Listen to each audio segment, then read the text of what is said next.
I am Dr. Ruchika Verma, a postdoctoral fellow in Department of Psychology, University of Allahabad. I am going to present a lecture on struggling women of Manipur and Armed Force Special Powers Act with special reference to Irom Sharmila. This module has been written by Deepti Priya Mehrotra, Assistant Professor in Lady Shri Ram College, Delhi. The introduction of Manipur as a state is in northeast India has been marked by sharp political conflict and turmoil over the past few decades.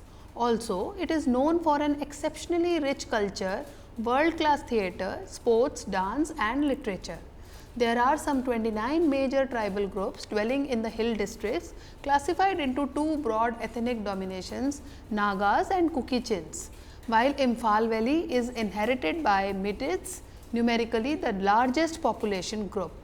Manipur was independent kingdom since 33 AD with elaborate systems of governance in 1891 and a princely state under British suzerain. Now, who are the peoples of Manipal? Who are the people of Manipur?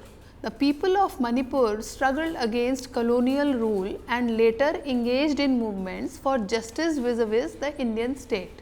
Over the centuries, people of valley and hills have interacted and depended on each other for their needs, for their relations at times of turbulence and other times in peaceful also. The last few decades has witnessed a rise in ethnic conflicts. So, there is a growing friction in the relationship among people in Manipur. Women of Manipur have held a central position in management of household, agriculture and trade. They played prominent roles in public protest, individually and in collective, and the ancient and medieval period of folk oral literature of Manipuri languages was the literature of protest. The protagonist ways of women, the nucleus power in the group form is intact. Ordinary women of Manipur had a right to collectively present grievances to the king. In response to women's demand, a king sometimes granted reprieve to a person sentenced to a death. So, there is a total system where the king listened to the demands of women. Women often use their right of appeal to correct state policies, and during British regime, women waged two Napoleon's women's wars against unjust policies of the state. The first Napoleon War was fought in 1904 when government issued an order for Manipuri men to go to Kabo, cut timber and build colonial offices and bungalows. Thousands of women demonstrated in Imphal demanding withdrawal of this order for forced labor. So, there was a forced labor for women and during the first Napoleon War. Women vendors led the movement and then they tried to fight for their rights. The next point relevant in the context of first Napoleon War was that in 1917 to 19, Kukis rebelled against forced labor recruitment. In the mid 1920s, a movement in Tamenglong district mobilized people towards Naga unity against unjust laws, compulsory porterage and exorbitant house tax. There was lot of confusion within the state during the period from 1920 to 1931. There were so many leaders who fought for the various rights of the women. The the confusion came more prominent when a 13-year-old girl was died. British forces captured her in October 1932 and sentenced her to life imprisonment. She spent most of her life in prison in the Mizo Hills and Meghalaya. In 1947, she was awarded a pension, but kept in exile in Nagaland, and in 1972, she was awarded a Freedom Fighter Award, and in 1987, a Padma Bhushan. Then came the Second Napoleon War. The Second Napoleon took place in response to artificial famine in 1939, created by the British policy of exporting paddy, which coupled with hoarding led to severe shortages. Women of Manipur petitioned the political agent for a ban on rice export. A women's delegation confronted the president of Manipur State Darbar, T.A. Sharp, and forced him to send a telegram to the Maharaj, who was out of Manipur. Leaders during this included Chao Biton Devi, Abhimal Devi, and Tongu Devi and others. There were almost 4,000 women who gathered at the telegraph office. Militarization and AFSPI, that is Armed Force Special Power Act. Manipur regained independence along with India in August 1947. But on October 15, 1949, the last king, Buddha Chandra, signed a merger agreement in India. It became a Part C state in the Indian Union, creating widespread discontentment.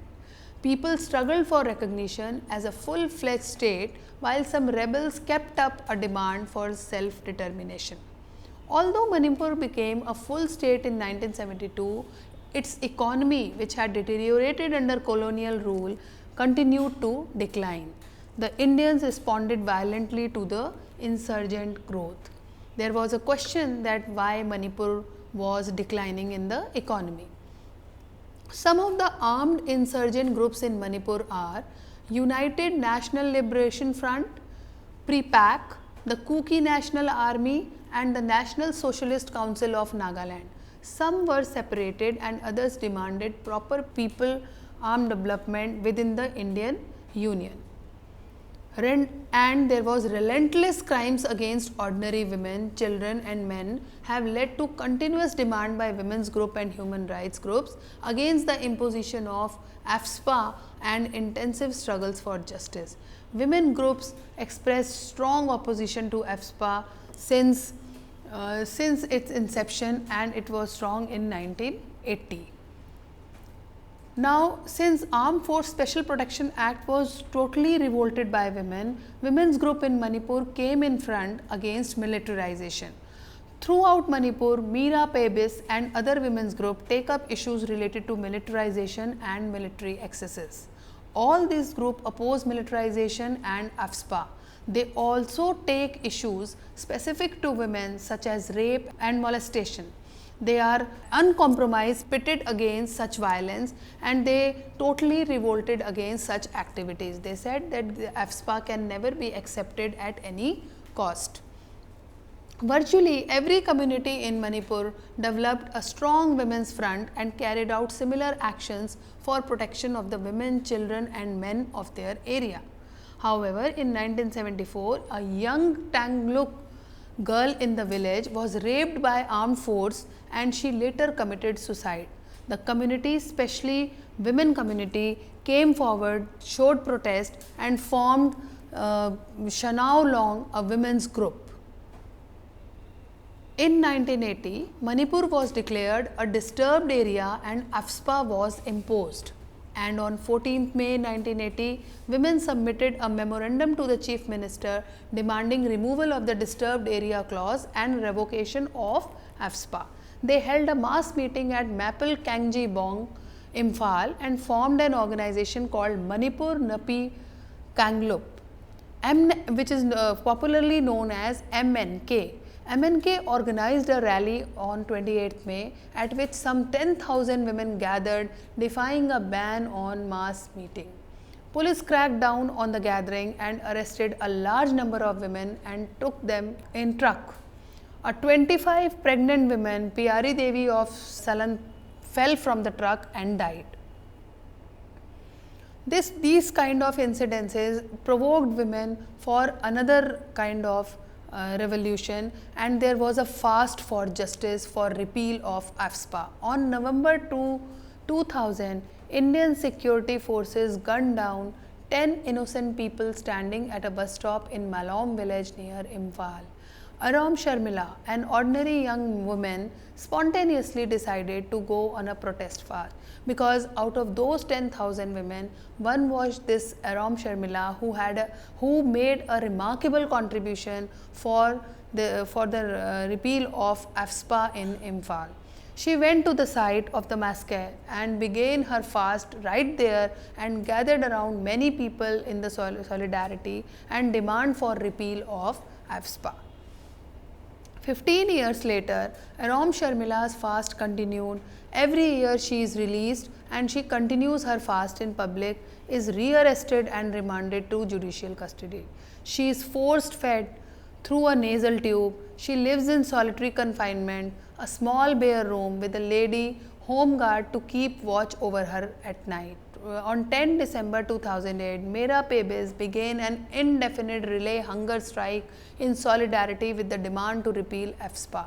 The relay hunger strike also promoted, along with a few women sitting every day inside a makeshift bamboo shelter and the security wing of JN Hospital in which Sharmila was kept. Every year, people of Manipur celebrate a festival of peace because the scene of the Manipur was such that the women was restless and was continuously trying to remove AFSPA from the state. Every year, people of Manipur celebrate a festival of peace, justice and hope during the first week of November, commemorating the start of Sharmila's fast, and that became an event in the history of Manipur. Songs, plays, discussions, film screening, multi-faith prayers and solidarity fast mark the event, and supporters hold solidarity fast, songs and discussion wherever they are in different cities in different countries. Irom Sharmila represent the voice of the ordinary people of Manipur. Physically isolated and seemingly frail, Sharmila's spirit remains exceptionally strong. She was an inspiration, a practitioner of Gandhian non-violence, a woman of iron will who challenged the high-headedness of state power. What was, however, Irom Sharmila died, and there was the struggle of Sharmila was completed with her death.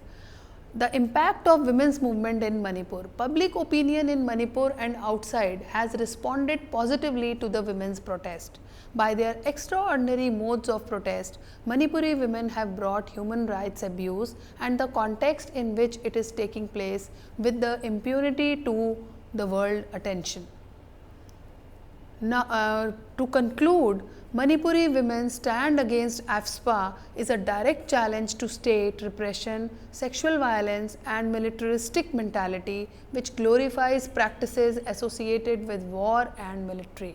Women's actions against violence have drawn national and global attention to the condition of women under armed repression in Manipur.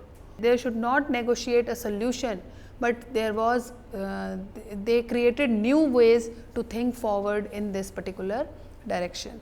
So, women in Manipur, they struggled a lot and they tried to, the situation of the women was in such a pitiable condition that the state was supposed to give a thought to it. Thank you so much.